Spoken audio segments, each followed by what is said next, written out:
All right, hey guys, Jason here. It's early in the morning. Sun is just starting to break. You can see right there. We actually here. We're in hunting camp, first state that I'm doing, but we probably leaving tomorrow. But we gotta wait a little bit here. The wind was kind of doing the wrong thing until about an hour from now, and then it's doing the right thing, and I'm gonna sit all day. So we kind of got to sleep in a little bit this morning, waiting for that wind to be right where I'm going.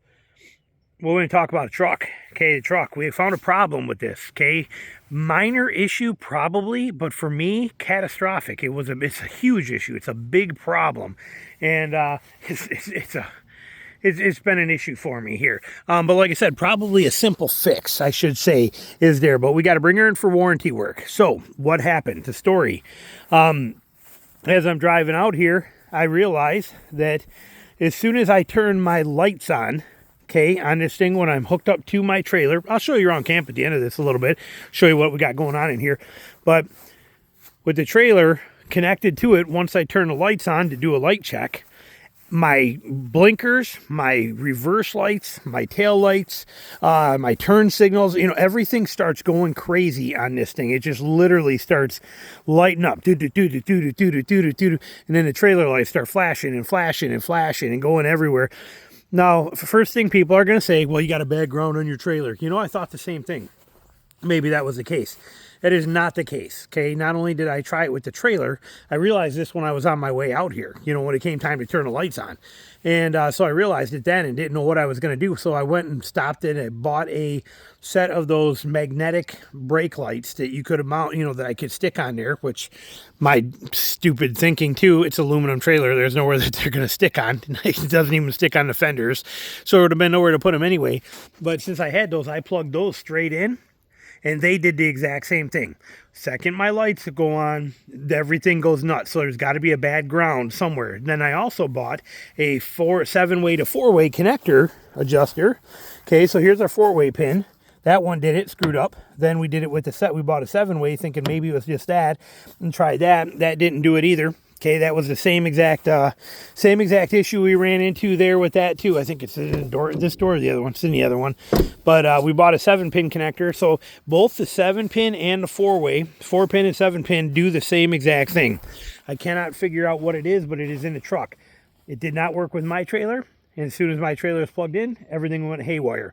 Plugged those lights in, just those two simple brake lights, everything went haywire.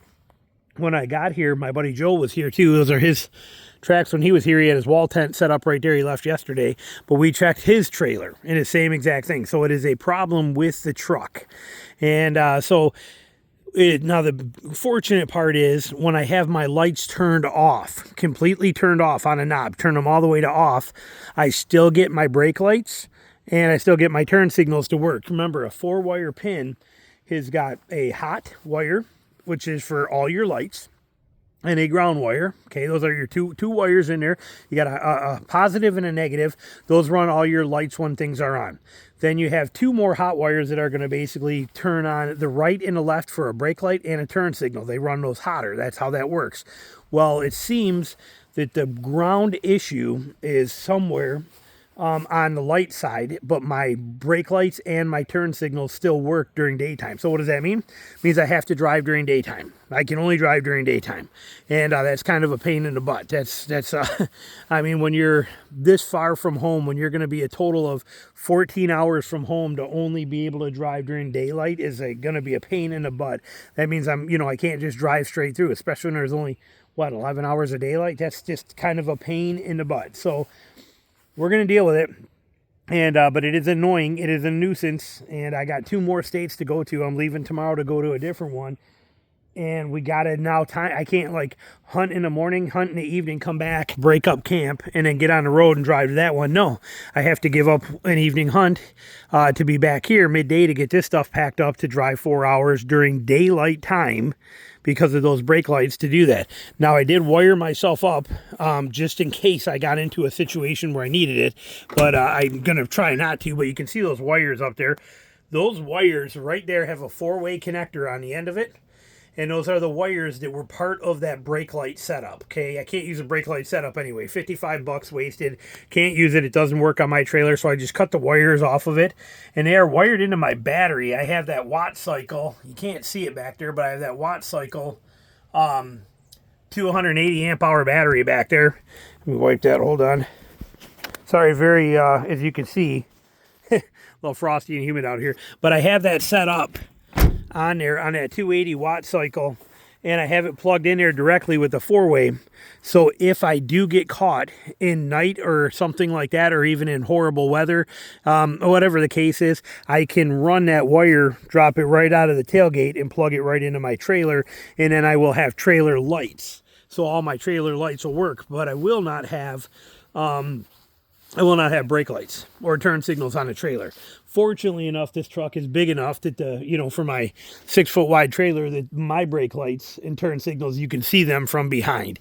So, you can see the actual truck ones from behind the trailer. But that's a worst case scenario for something I just had the time. I took the time to do it and wired up for a fail safe. But like I said, kind of a bummer that we got to deal with that. Let me show you around camp a little bit. I'll make an appointment next week. I'll call and make an appointment.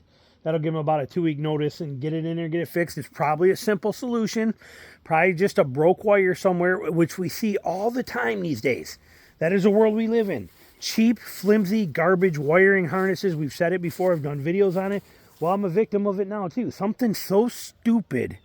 I mean, I've owned 42 new trucks, and I've never had a 4-way or 7-way not work. And I didn't realize it till literally we got ready to roll out on this trip. And then I saw my lights going. I'm like, what is happening? So it's like, what am I going to do? So, especially when you're already 5 hours from home. It's like, what are you going to do? But it is what it is, and we'll get it sorted, and the dealers can work with it. That's why we have warranty. It's under full warranty anyway. It's only got 11,500 miles on it, but that's their problem, not mine. But it's my problem to get it home and get it there. So that's what we got to do here, showing you camp setup. For those that want to see it, this 10 by 14 Kodiak canvas tent with this is a Spring Bar Stormfly. Okay, Spring Bar is a different company, but they make a similar tent. But that's their Stormfly on top of my Kodiak Canvas 10 by 14 tent. This is my 9 by 9 clam quick set, which has also got, not only do you have windows right here, okay, this whole entire panel zips up. This is all screened. This whole thing can be a complete screen room, rolling up every single panel on it, which has been very, very nice. I use this as a shower house and a drying room and things like that kind of stuff. And then we have my trailer as a workstation. Let's look at a trailer first. Again, frosty morning here. Kind of excited to get out there. I just have to wait for that wind to get just right, because before I go right now, it'll mess them up. But here's the trailer set up in here. So I use it like a full-blown dedicated workstation. Got this here is my Bogar V fridge. Using that as an actual refrigerator right there. That's that one I reviewed on the channel, I believe, but it is right there and set up. Camp bin, all my dry foods, got to have cookies. Never go hunting without having cookies. Got to have cookies, but I got my dry food there. This is all spare parts. 2 spare longbows. Spare pack here, another spare pack. That's an older one, but this one I'll be changing to in another state where I don't got to walk as far and cover as much ground. Spare small sleeping bag, spare heavy duty sleeping bag. When you're gone for a month straight, stuff matters here. My tent bin, extra stands, all kinds of goodies just lined up in here. The generator, and there's a watt cycle, that big 8,000 watt battery, which when I go to my next state, I do not have power. Okay, here I have full power. Okay, my power set up there. All my chargers are here. Chargers here. My laptop's running for my workstation where I back up all my videos, all that kind of stuff. A light in here, which is nice. All these kind of things are nice features. I don't have actual camp power at my next stop, so all of this will run off of here. All I'm going to do is take this yellow cord, unplug it, which goes outside to my outside camp power. I will unplug that and plug it into that inverter that is right there, and that will give us our camp power for our next place where we're at. If I need to use that to charge it up, we will, but that'll be our setup on there. Cable I didn't use, and got my kayak sitting right here for my next state that I need. Camp power right there, plugs right in there. Sweet, simple, and easy.